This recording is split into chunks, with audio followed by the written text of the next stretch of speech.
मिल जाए तो बड़ा संशय उत्पन्न होता है कि यह व्यक्ति हमेशा हंसता हुआ दिखता था और आज इसके ऊपर ऐसी कौन सी विपत्ति आ गई है जिसके कारण से इसके चेहरे का जो हंसी है वो गायब हो गया है।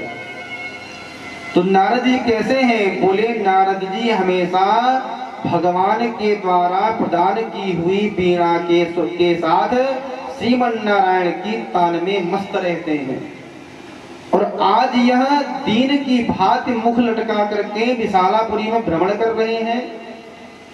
जैसे किसी धनवान व्यक्ति के घर में चोरी हो जाए और उसका मुंह लटक जाए, उसी प्रकार नारद जी का मुख जो है वह लटका हुआ है।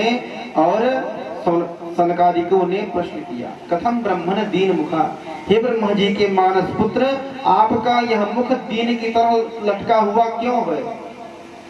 आप तो सदा भगवान की भक्ति में लीन रहते हैं, भगवान के अनन्य भक्तों में आपका नाम आता है, फिर आप इतने बड़े दुखी क्यों दिखाई दे रहे हैं? तब नारद जी ने अपने दुख का कारण बताया। क्या बताया? बोले अहम तो पृथ्वी जातो ज्ञात्वा सर्वोत्तमामिति पुष्करं चा प्रयागं चा काशीं गोदावरीं तथा। नारद जी कहते हैं कि हे सनकादिकों, मैं पृथ्वी लोक को उत्तम समझ करके भ्रमण करने गया था, काशी गया, प्रयाग गया, गोदावरी गया, नाना की प्रकार के तीर्थों में मैं भ्रमण किया, लेकिन मुझे कहीं भी शांति दिखाई ही नहीं दी। हरिक्षेत्रम कुरुक्षेत्रम श्रीरंगम सेतुबंधनम। बोले मैं हरि के क्षेत्र हरिद्वार में भी गया, लेकिन मुझे कहीं भी शांति दिखाई ही नहीं दिया। इस समय अधर्म के सहायक कलियुग ने सारी पृथ्वी को अपने बस में कर रखा है और उसी से जो धर्म कर्म इत्यादि है वह सब धीरे धीरे समाप्त होते जा रहे हैं। कहते हैं क्या कि एवमादीसु तीर्थेषु भ्रममाण इतस्तता, कि मैं सभी तीर्थों में भ्रमण करने के लिए गया, लेकिन कहीं भी मुझे शांति नहीं दिखाई दिया। क्या देख रहे हैं? उदरम भरिणो जीवा वराका कोट भासिड़ा। उदर माने होता है पेट। सभी लोग अपना अपना पेट भरने में लगे हुए हैं, वराका कूट भासिड़ा, और सब एक दूसरे के कार्य को देख करके हंस रहे हैं, हंसी ले रहे हैं। ऐसा कलयुग में हो रहा है। तब नारद जी कहते हैं कि और सनकादिकों ने पूछा और क्या क्या आपने देखा? तो नारद जी ने क्या कहा कि सत्यम नास्ति तपः शौचम दया दानम न विद्यते। कहते हैं कि ना ही कोई सत्य बोल रहा है, ना ही कोई दान कर रहा है, ना तप कर रहा है, ना दया कर रहा है। दया दानम न विद्यते, कोई भी व्यक्ति ना दया दिखा रहा है किसी के ऊपर, ना दान कर रहा है, ना ही तप कर रहा है। उदरम भरिणो जीवा वराका कूट भाषिणा, सब एक दूसरे का मजाक उड़ाने में लगे हुए हैं और अपना पेट पालने में लगे हुए हैं। भागवत में तो यहाँ तक लिखा है कि कन्या विक्रयणो लोभा दंपति नाम च कलकनम। कलयुग में कन्याओं का विवाह नहीं, अभी तो कन्याओं का क्रय एवं विक्रय हुआ करेगा। कन्या विक्रयणो लोभा दंपति नाम च कलकनम उस्यालको बुद्धिदायका। जो घर का बड़ा बेटा रहेगा वो सलाहकार नहीं रहेगा। कौन रहेगा? बोले साले साहब सलाहकार बन करके वो सलाह दिया करेंगे। कलयुग में वो भी रहा होगा कहीं कहीं, तो साले लोग सलाहकार बन जाएंगे। घर में बड़े बेटे का नहीं चलेगा, पिता का नहीं चलेगा, जो बहू आएगी उसकी चलेगी।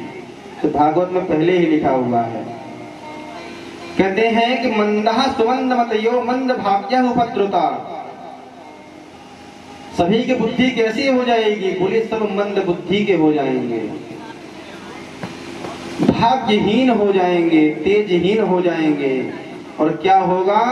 बोले पाखंडः निरतः संतो विरक्तः सा परिग्रह।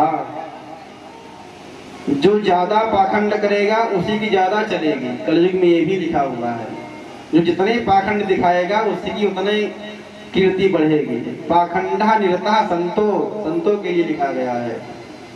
विरक्ता सा परिग्रह, लगाएंगे एक से एक महामंडलेश्वर और विरक्त लगाएंगे, लेकिन जो वास्तविक जीवन में झांक करके आप देखेंगे तो आगे क्या देखते हैं? बोले तरुणी प्रभुता गे है। जो घर में बूढ़ी माताएं रहेंगी उनका नहीं चलेगा, श्यालको बुद्धिदायिका। आगे कहते हैं कि अभी तक तो आपने गृहस्थों में गए, गृहस्थों में आपने ऐसा देखा, आप संतों के पास नहीं गए, संतों के यहाँ आपने क्या देखा? तब नारद जी कहते हैं कि जब मैं संतों के यहाँ गया तो संतों के यहाँ मैंने क्या देखा कि ना योगी नैव सिद्धो वा, ना ज्ञानी सत्क्रियो नरा, ना ही कोई ज्ञानी बचा है और ना ही कोई सिद्ध बचा है। और कली दावा नले नाद साधनम भस्मताम गता। इस समय यहाँ ना कोई योगी है और ना ही कोई सिद्ध है और ना ही कोई सत्कर्म करने वाला है। इस प्रकार भागवत में वर्णन है। कहते हैं कि इस प्रकार में विचरण करता हुआ सबसे उत्तम कहाँ? भगवान के तीर्थों में मैं भ्रमण करने लगा। कहाँ पहुंचा? बोले भगवान का जहाँ पर अपनी बाल लीलाओं के द्वारा क्रीड़ा किए थे वहां वृंदावन। जब मैं वृंदावन पहुंचा तो वृंदावन में पहुंच के मैंने क्या देखा कि एक स्त्री यमुना के किनारे अचेत अवस्था में पड़ी हुई है और रुदन कर रही है। अचेत अवस्था में दो पुत्र हैं, वो रुदन कर रहे हैं और वह स्त्री नवयौवन को प्राप्त है। कहते हैं वृंदावनम पुनः प्राप्त नवीनेव स्वरूपिणा। वह स्त्री तो पहले वृद्ध थी, लेकिन जब वृंदावन में गई तो वह जवान हो गई, नवयौवन को प्राप्त हो गई। लेकिन उसके जो पुत्र हैं ज्ञान और वैराग्य, उनकी जवान अवस्था नहीं प्राप्त हुई, वो बूढ़े के बूढ़े ही रह गए। कहते हैं कि इस प्रकार जब भक्ति महारानी दो अचेत पुरुष ज्ञान और वैराग्य को लेकर के रुदन कर रही हैं तो वहीं से नारद जी महाराज जा रहे थे। तो नारद जी इन सभी कृत्यों को आकाश मार्ग से खड़े होकर के सब देख रहे हैं। तो नारद जी के मन में आया कि कम से कम एक बार उस स्त्री के पास जाया जाए, उसके कष्ट को पूछा जाए कि आप क्यों रुदन कर रही हैं, आप क्यों रो रही हैं। तो नारद जी ने सोचा कि स्त्रियों के बीच में अकारण नहीं जाना चाहिए, तो इस कारण से नारद जी महाराज जाने लगते हैं। तो तुरंत ही वह स्त्री ने आवाज लगाया, भो भो साधो क्षणं तिष्ठ मच्चिंतामपि नाशया दर्शनं तव लोकस्य सर्वथा घहरं परम। कहते हैं भो भो साधो क्षणं तिष्ठ, हे साधु हे साधु एक क्षण के लिए रुक जाइए, मत चिंतामपि नाशया, और हमारी चिंता का समाधान करके आप जाइए।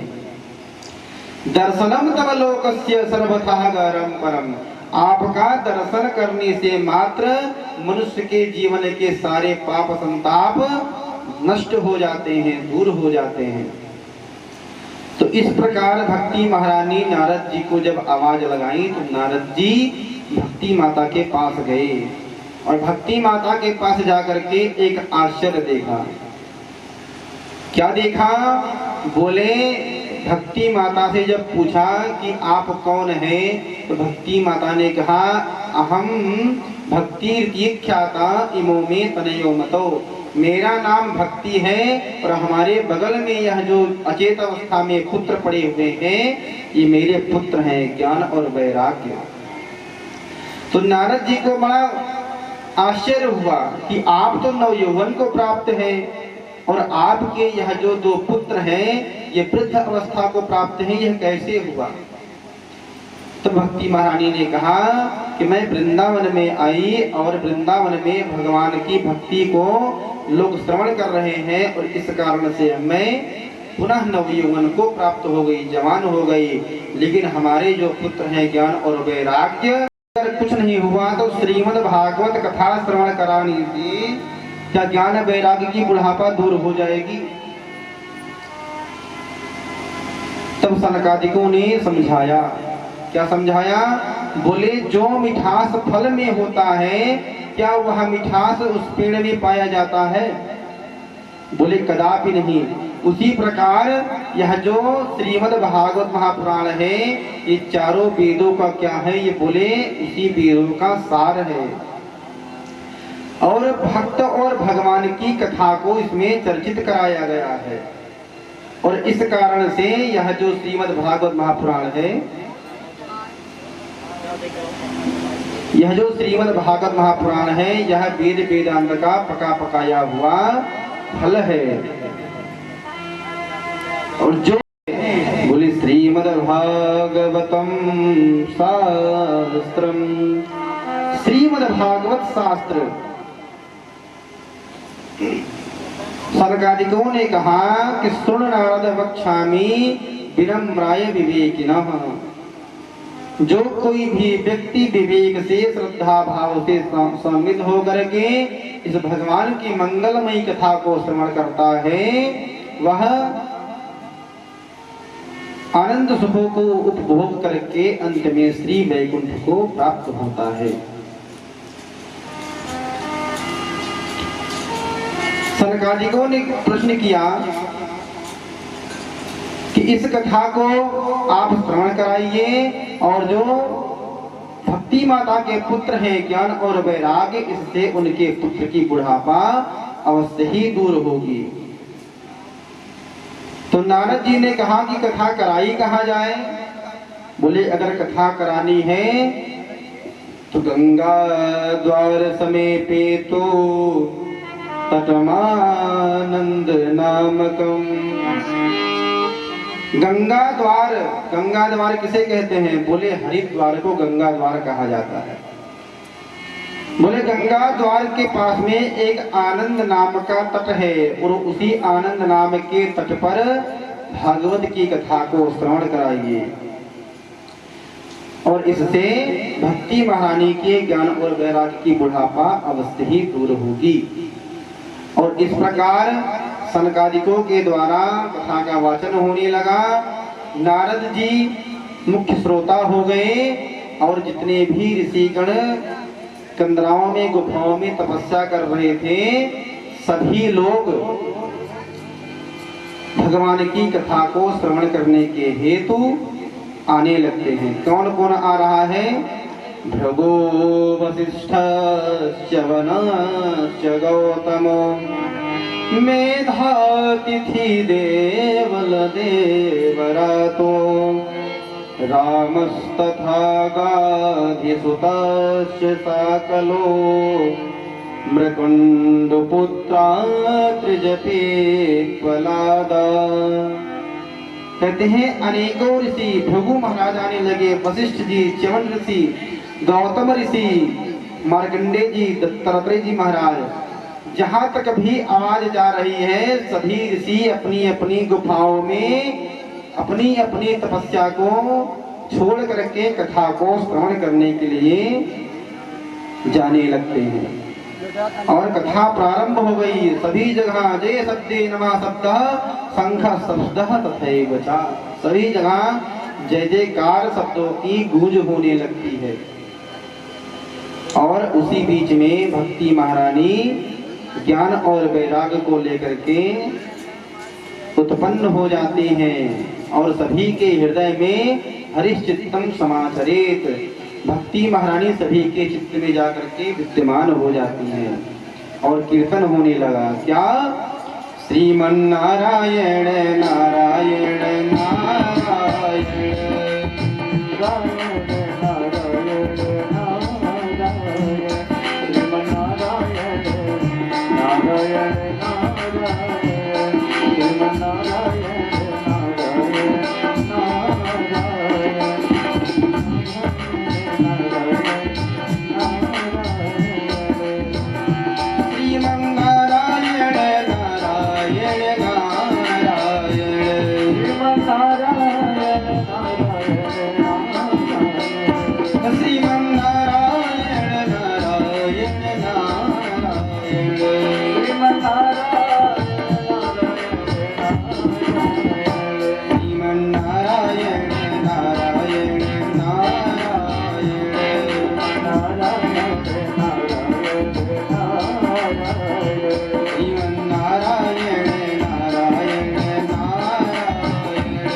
भागवत भगवान की जय हो। इस प्रकार सनकादिकों ने कथा का वाचन करना प्रारंभ किया और भक्ति महारानी ताता थैया करती हुई सभी के हृदय में विराजमान हो गई।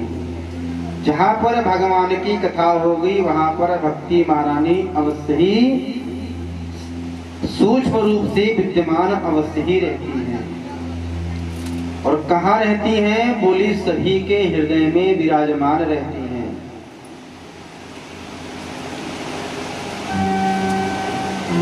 कहते हैं कि यह श्रीमद् भागवत कथा कैसी है? बोले सदा सेव्या श्रीमद् भागवती कथा। यह कथा कैसी है? बोले सदा श्रवण करने योग्य है। श्रीमद् भागवती कथा यस्याः श्रवण मात्रेण, कहते हैं कि जिस समय आप श्रवण करेंगे, यस्याः श्रवण मात्रेण हरिश्चित्तम समाचरेत, भगवान हरि आपके चित्त में आके चिपक जाएंगे। इस कथा की महिमा है। और श्रीमद् भागवत एक ऐसा शास्त्र है जो मुक्ति करने की गर्जना करता है। क्या कहता है? बोले एकम भागवतम शास्त्रम मुक्तिदाने न गर्जति। श्रीमद् भागवत कथा एक ऐसा ग्रंथ है जो मुक्ति प्रदान करने की गर्जना करता है कि आप हमें श्रवण करो, मैं गर्ज कर कहता हूं कि आपकी मुक्ति मैं कर दूंगा। यह ऐसी कथा है। सुखदेव जी महाराज कहते हैं, अंत काले तु ये नेव श्रूयते सुख शास्त्रवाक्। जो कोई भी व्यक्ति अंत समय में श्री सुखदेव जी के मुख के द्वारा निकली हुई इस वाणी को श्रवण नहीं करता, उसे भगवान का वैकुंठ नहीं प्राप्त होता। प्रीत्या तस्यैव वैकुंठम गोविंदौ प्रयच्छति। जो भगवान की कथा को श्रवण कर लेता है उसे भगवान का वैकुंठ अवश्य ही प्राप्त होता है। इसलिए शास्त्रों में कहा गया है, क्या? तुलसी वृक्ष न मानिए, गायन जाने डोर, गुरु मनुज ना जानिए, तीनों नंद किशोर। कहते हैं तुलसी वृक्ष न जानिए। तुलसी को कभी वृक्ष नहीं जानना चाहिए। ये कौन है? साक्षात देवी जी हैं। इनको कभी वृक्ष नहीं मानना चाहिए। और गाय न जाने डोर, जो गाय माता है उनको कभी पशु नहीं मानना चाहिए। और गुरु मनुज ना मानिए, जो आपके गुरु हैं उनको मनुष्य कभी नहीं मानना चाहिए। तीनों नंद किशोर। और इस प्रकार श्री सुखदेव जी महाराज भागवत की कथा को श्रवण करा रहे हैं। और भक्ति महारानी सभी के चित्त में आकर के विराजमान हो गए और मंगलमयी कथा प्रारंभ हो गई। सभी लोग ढोल मजीरा लेकर के इत्यादि बजाने लगते हैं। प्रहलादस्ताल घारी तरल गति दया चौद्धवा कांस्य धारे वीराधारी स्वर रसे स्वर कुशलतया राग करतार्जुनो भो इंद्रो वादिन मृदंगम जय जय सुकरा कीर्तने ते कुमारा यत्राग्रे भाववक्ता सरसरतनया व्यासपुत्रो बभूव। प्रहलाद जी ताली बजाने लगे और उद्धव जी झांझ, देवर्षि नारद जी वीणा बजाने लगते हैं और सभी लोग एक एक संगीत को लेकर के तान छेड़ना प्रारंभ कर देते हैं और भगवान की मंगलमयी कथा प्रारंभ हो जाती है। कीर्तन करने से होता क्या है? बोले हरि प्रसन्नो पिवचो ब्रवीतत मत्ते वरम भाव प्रताप वृद्ध्यम। और कथा को श्रवण के कथा का वाचन हुआ। कथा का वाचन के उपरांत भगवान स्वयं साक्षात प्रकट हुए। भगवान साक्षात प्रकट हुए और कहा कि मैं तुम्हारी इस कथा से अति प्रसन्न हूँ, तुम्हारे भक्ति भाव से इस समय में तुम्हारे बस में हूँ। सभी लोग प्रसन्न हुए और भगवान से वर मांगा कि जहाँ जहाँ आपकी कथा होगी वहाँ वहाँ आपको पधारना पड़ेगा। ऐसी सभी ने भगवान से वरदान मांगा और इस प्रकार भगवान उन सभी को आशीर्वाद देकर के अंतर ध्यान हो जाते हैं। तो यहाँ पर नारद जी श्री सनकादिक ऋषियों से प्रश्न करते हैं कि आपने जीवित व्यक्तियों के लिए तो कल्याण का साधन बता दिया, अब आप हमें यह बताइए कि जो व्यक्ति सदा पाप ही करता रहता हो और पाप करते करते उसकी मृत्यु हो जाए, मृत्यु हो जाने के बाद वो वहाँ प्रेत योनि में चला जाए, तो क्या उस व्यक्ति की भी मुक्ति हो सकती है? तब जाकर के श्री सूत जी महाराज कहते हैं, क्या कहते हैं? ये मानवा पाप कृतं तु सर्वदा सदा दुराचार विमार्गता सह क्रोधाग्निदग्धा कुटिलाश्च कामिना सप्ताह यज्ञेन कलो संपुनन्ति ते।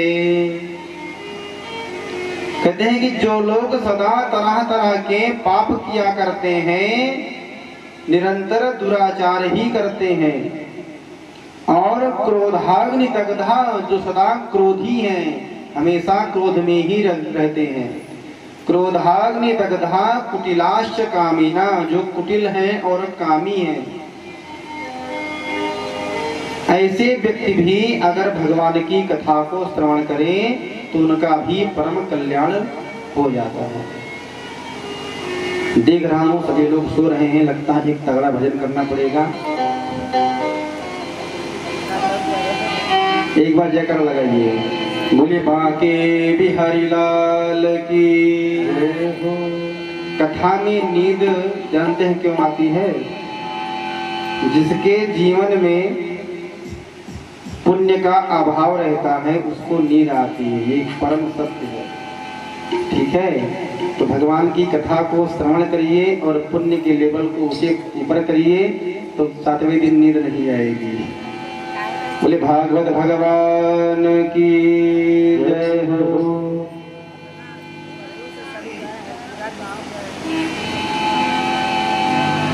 चलिए सभी लोग साथ में गाएंगे, बड़ा प्यारा भजन है। हो राम कहने से तर जाएगा, पार भव से उतर जाएगा, राम कहने से तर जाएगा, तर जाएगा, राम कहने से तर जाएगा, पार भव से उतर जाएगा। होगी घर से गुजर जाएगा, जिस गली से गुजर जाएगा, जिस गली से गुजर जाएगा।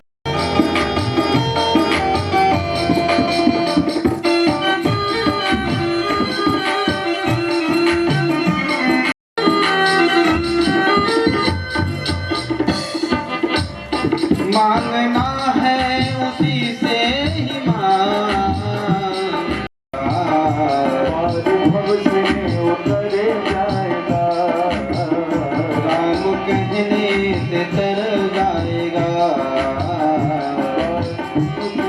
उतर जाएगा। हरि बोल।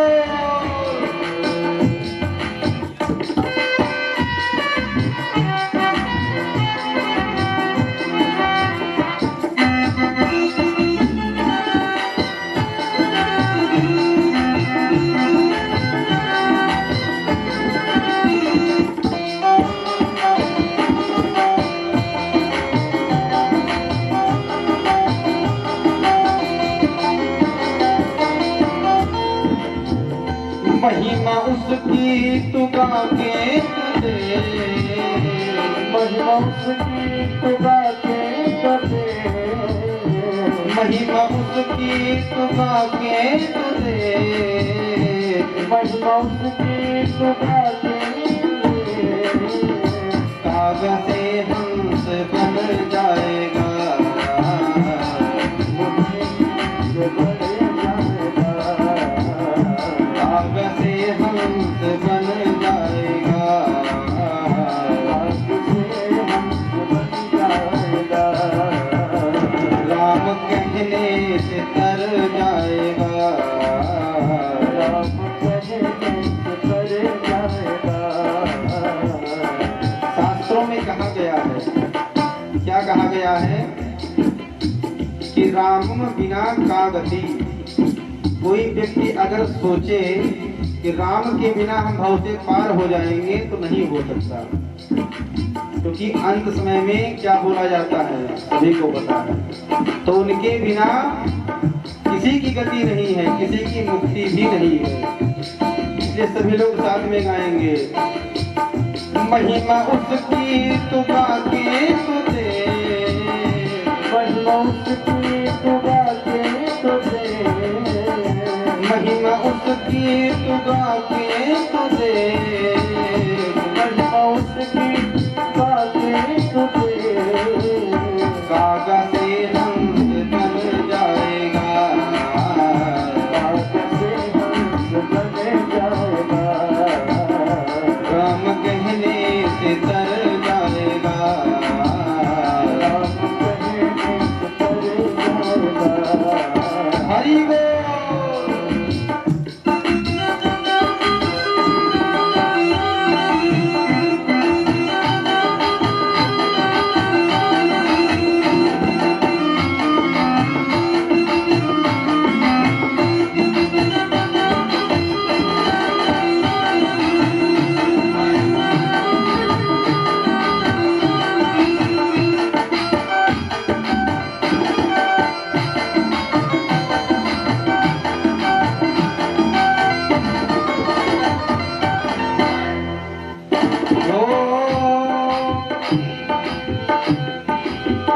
रिश्ता उससे बना के तो दे, रिश्ता उससे बना के तो दे, रिश्ता उससे बना के तो दे, रिश्ता उससे बना के तो दे। यम के बंधों से बच जाएगा,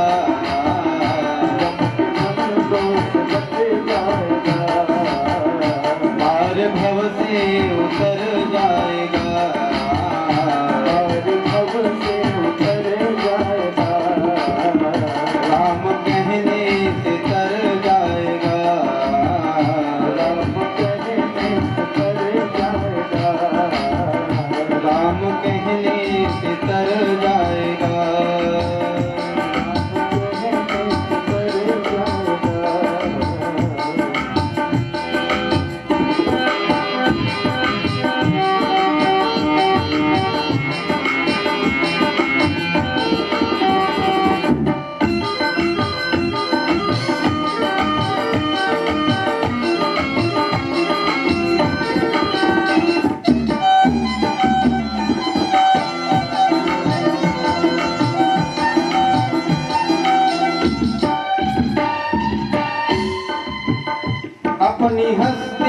मिटा के तुझे, अपनी हस्ती मिटा के तुझे, अपनी हस्ती मिटा के तुझे, अपनी हस्ती मिटा के तुझे, तेरी नस नस में रम जाएगा, तेरी नस नस में रम जाएगा, तेरी बिगड़ी बन जाएगा, तेरी शहर कर जाएगा,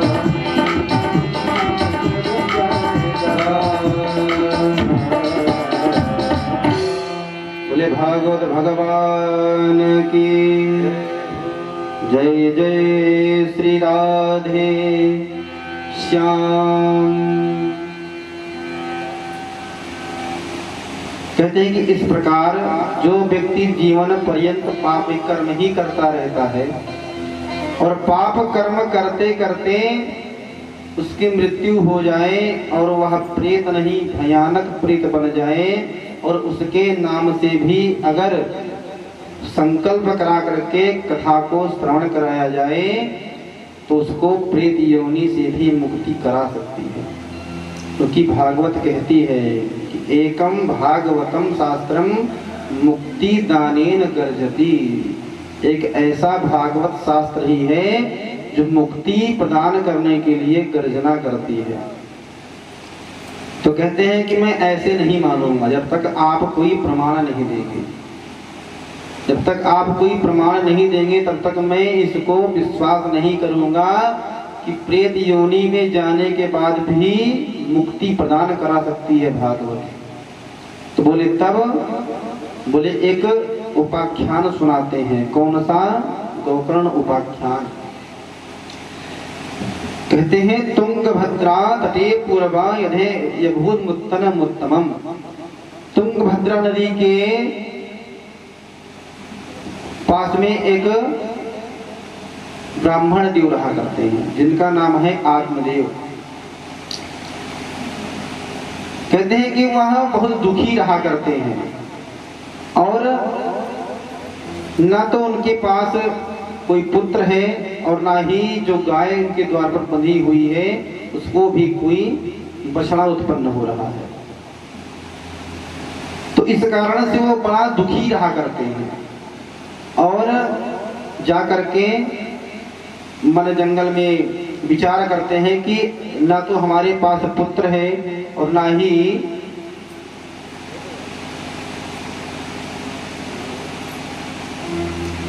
बोले कि ना ही हमारे पास कोई पुत्र है और ना ही हमारी जो गाय है वह भी बांझ हो गई है, वह उसके भी कोई बछड़ा उत्पन्न नहीं हो रहा है। यह हमारे कर्म की ही कमाई है और इसलिए मैं इस जीवन को ही समाप्त कर दूंगा।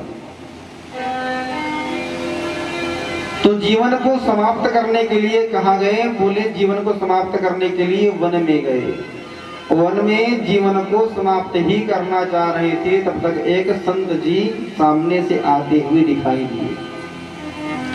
संत ने पूछा कथम रोदिस विप्रत्वम काते चिंता बलीयसी, कि हे ब्राह्मण देव आप क्यों रो रहे हैं और आपको इतनी चिंता क्यों सता रही है?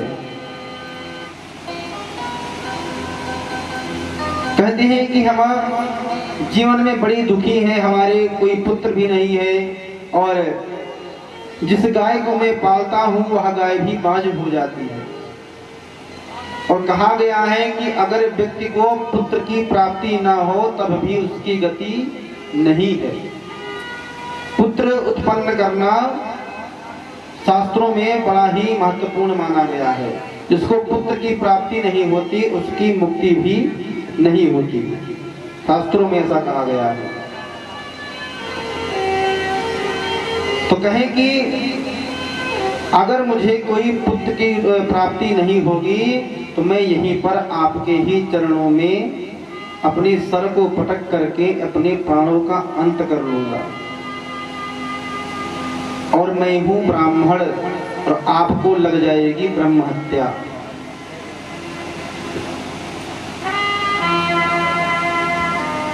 संत जी समझाते हैं कि पुत्र जो है वो कुपुत्र हो सकता है तो जीवन बर्बाद हो जाएगा। आप पुत्र की कामना क्यों करते हैं?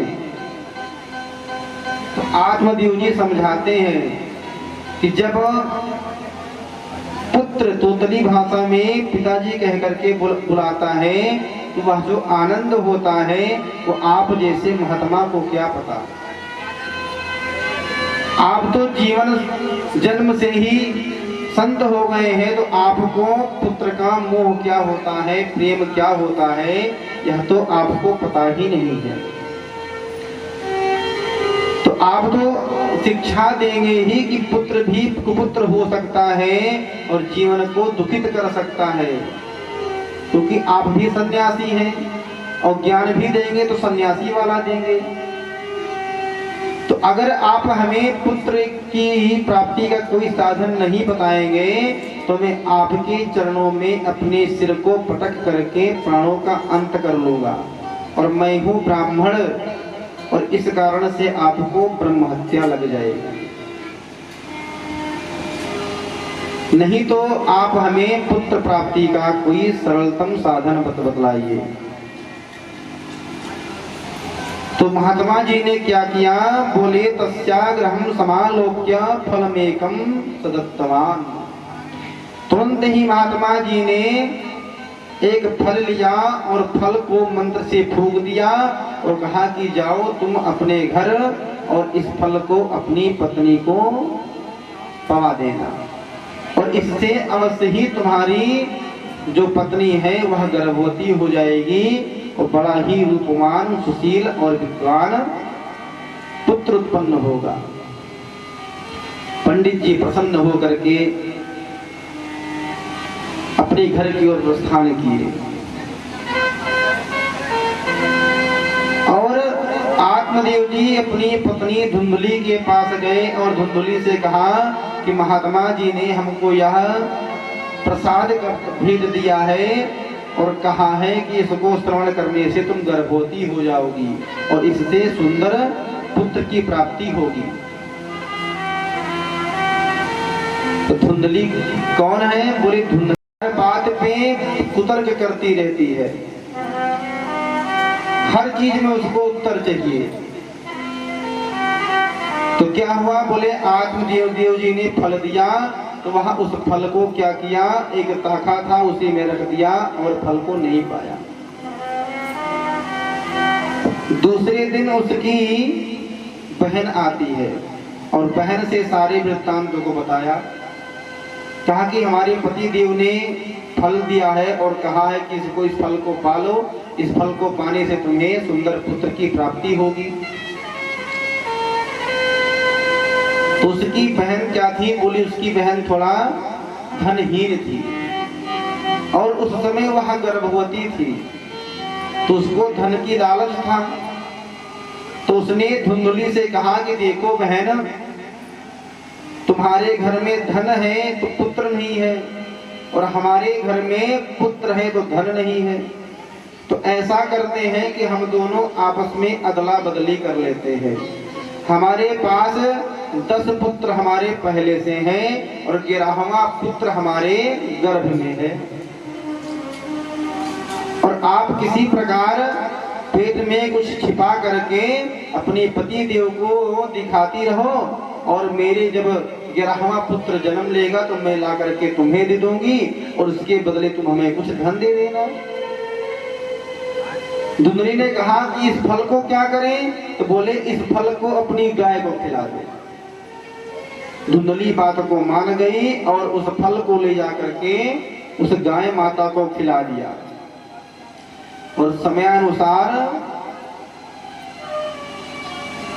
दोनों के पुत्र रत्न की प्राप्ति हुई।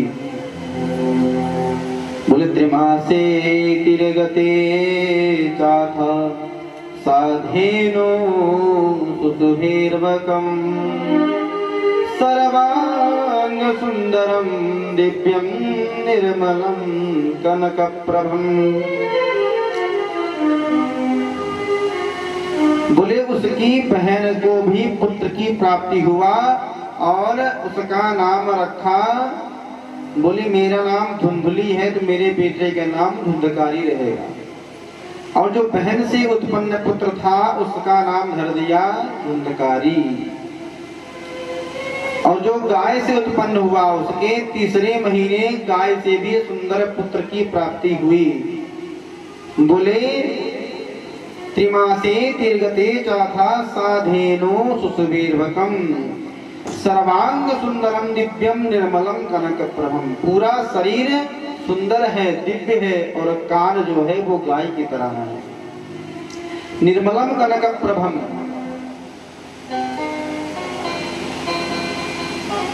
और गौकर्ण जी उनका नाम क्या हुआ? बोले गौकर्ण जी नाम रख दिया। आत्मदेव जी ने गौकर्ण रख दिया क्योंकि कान उनके जो है वह गाय की तरह थे, तो इसलिए उनका नाम गौकर्ण रख दिया। धीरे धीरे दोनों पुत्र बड़े होते हैं और एक विख्यात हुआ और दूसरा कुख्यात हुआ। क्या हुआ? बोले गौकर्णो पंडितो ज्ञानी धुंधकारी महाखला। जो धुंधकारी है वह बहुत बड़ा खल निकला, दुष्ट निकला।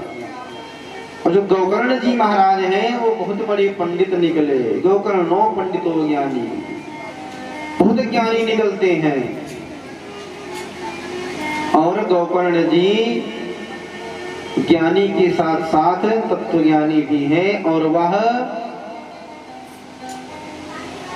भगवान की भक्ति में सदा लीन रहते हैं। धुंधकारी चोर निकला, डाकू निकला और वह घर में नगरों में जाकर के चोरी किया करता था, डाका डाला किया करता था। इससे उसके घर वाले सभी बड़े परेशान रहा करते थे। तो क्या हुआ?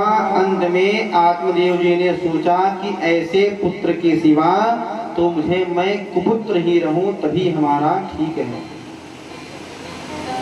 बोली एक समय था जब मैं पुत्र के लिए रो रहा था और आज एक ऐसा समय है जो मैं पुत्र क्यों है इसके लिए रो रहा हूँ। और गौकर्ण जी बैठ करके, आत्मदेव जी बैठ करके रो रहे हैं और इतनी ही देर में गौकर्ण जी आ जाते हैं और अपने पिताजी को रोते हुए देख करके प्रश्न करते हैं। कहा पिताजी आप जिस शरीर को, जिस भाई बंधु को अपना समझ रहे हैं वो भाई बंधु अपने नहीं होते। जो पुत्र को अपना समझ रहे हैं वो अपना नहीं होता। ये शरीर क्या है? बोले देहांस्ति मांसि रुधिरे भीमतिं त्यजत्वं जाया सुता दिशु सदा विमुतां विमुञ्च पश्यानितं जगदिदं क्षणभङ्गुनिष्ठां वैराग्यरागरसिको भवभक्तिनिष्ठा। पिताजी यह शरीर जो है देहांसि मांसि रुधिरे भीमतिं त्यजत्वं, यह शरीर मांस हड्डियों का यह भांड है। और यह क्या है? बोले त्यजत्वम, यह छूटने वाला शरीर है। पश्यानिनम जगदिदम क्षणभंगुनिष्ठ, एक क्षण में यह शरीर नष्ट हो जाता है, क्षण भर में यह शरीर नष्ट होने वाला है। और आप इस शरीर को देख करके किसी को पुत्र, किसी को माता, किसी को भाई बंधु बोल रहे हैं। तो पिताजी यह संसार है, इस संसार में कोई किसी का नहीं होता। संत लोग कहते हैं क्या? हरि भजले हरि भजले, हरि भजने का मौका है। हरि भजले हरि भजले, हरि भजने का मौका है। हरि भजले हरि भजले, हरि भजने का मौका है। हरि भजले हरि भजले, हरि भजने का मौका है।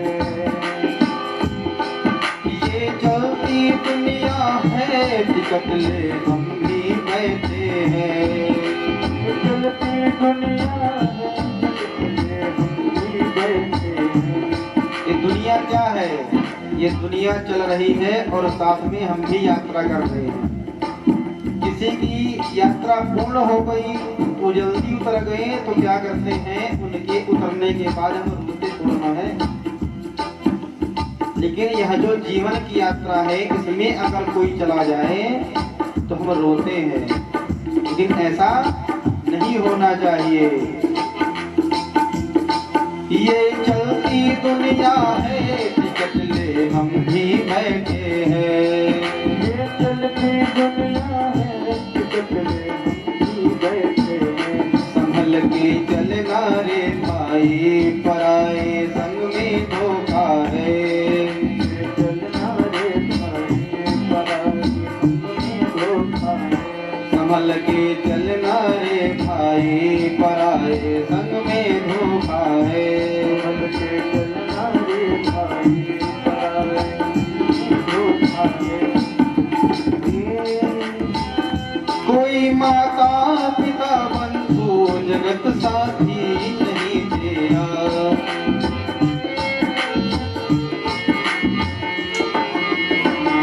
कोई माता पिता बंधु जगत साथी नहीं तेरा। जिसे तू अपना समझा है सरासर वो भी धोखा है। जिसे तू अपना समझा है सरासर भी धोखा है। जिसे तू अपना समझा है सरासर वो भी धोखा है। तो अपना समझा है, सरासर भी धोखा है। भागे बिहारी लाल की जय हो। गौकर्ण जी समझाते हैं कि पिताजी आप पुत्र से सुख की कामना करते हैं। ना चंद्र सुखम किंचित सुखम चक्रवर्ती ना। सुख तो इंद्र को भी नहीं है। इसलिए कहते हैं दीन कहे धनवान सुखी। धनवान कहे सुख राजा को भारी। राजा कहे महाराज सुखी। महाराज कहे सुख इंद्र को भारी। इंद्र कहे चतुरानन को सुख। ब्रह्म कहे सुख विष्णु को भारी।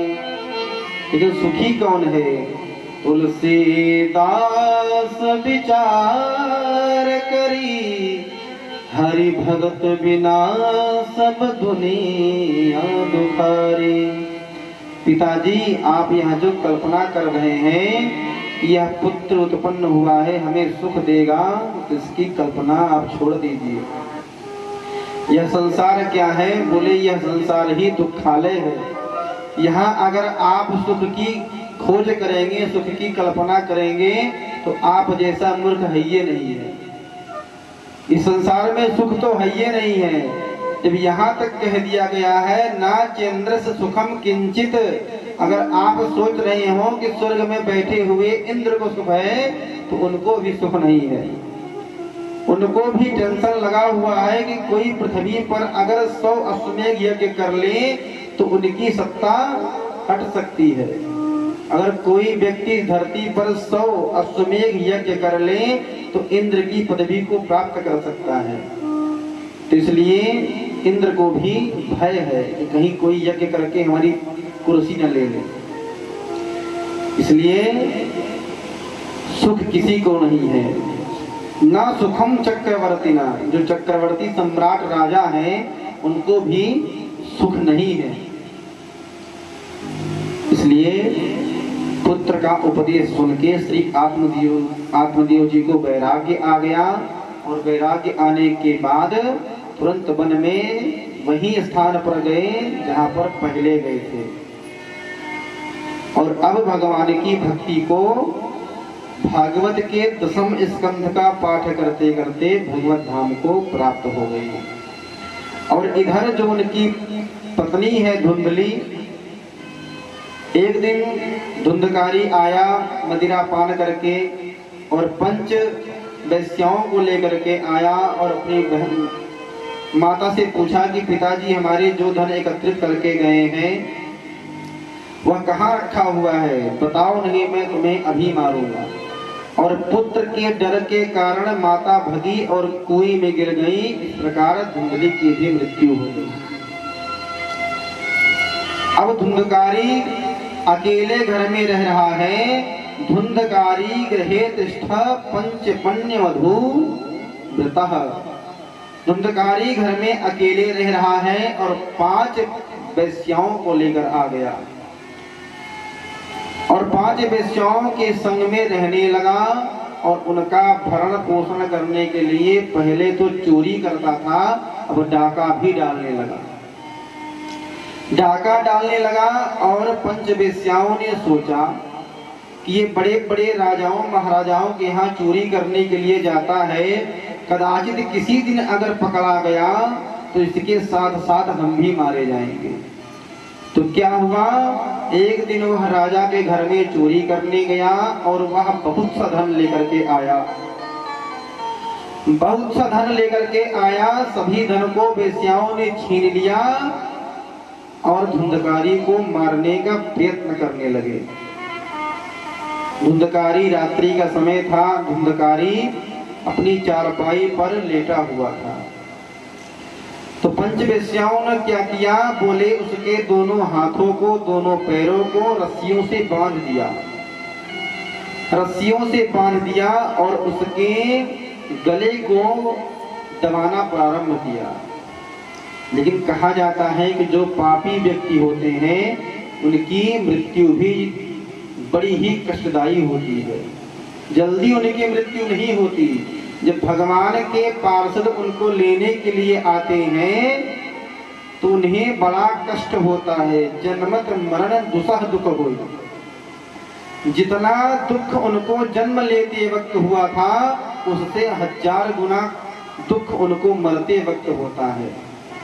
लेकिन वही जो भगवान के भक्त होते हैं, भगवान के परम लाडले भक्त होते हैं, जैसे मक्खन में किसी बाल को फंसा हुआ हो और आराम से आप खींच लें, उसी प्रकार भगवान के भक्तों का प्राण का अंत होता है। यह धुंधकारी कौन है, बोले बहुत बड़ा खल है, दुष्ट है। तो पंच वेश्याएं इनको मारने का प्रयत्न करती हैं, लेकिन यह धुंधकारी की मृत्यु ही नहीं हो रही है। तो पंच वेश्याओं ने क्या किया, बोली तप्तांगार समूह शतन मुखे विचिक्षुपु। तप्तांगार समूहाश्चा, जलते हुए लकड़ी को लिया और धुंधकारी के मुख में ही प्रवेश कर दिया। और इस प्रकार धुंधकारी तड़पता हुआ अपने प्राण का अंत कर लिया और इस प्रकार से वह बहुत बड़ा प्रेत बन गया। रात्रि के समय में ही सभी वेश्याओं ने धुंधकारी के शरीर को एक गड्ढा खोद करके उसे में दफन कर दिया और वह बहुत भारी प्रेत बन गया। गौकर्ण जी को पता चला कि हमारे भाई जी का मृत्यु हो गया है, तो वो गया जी में जाकर के इनका पिंडदान इत्यादि किए।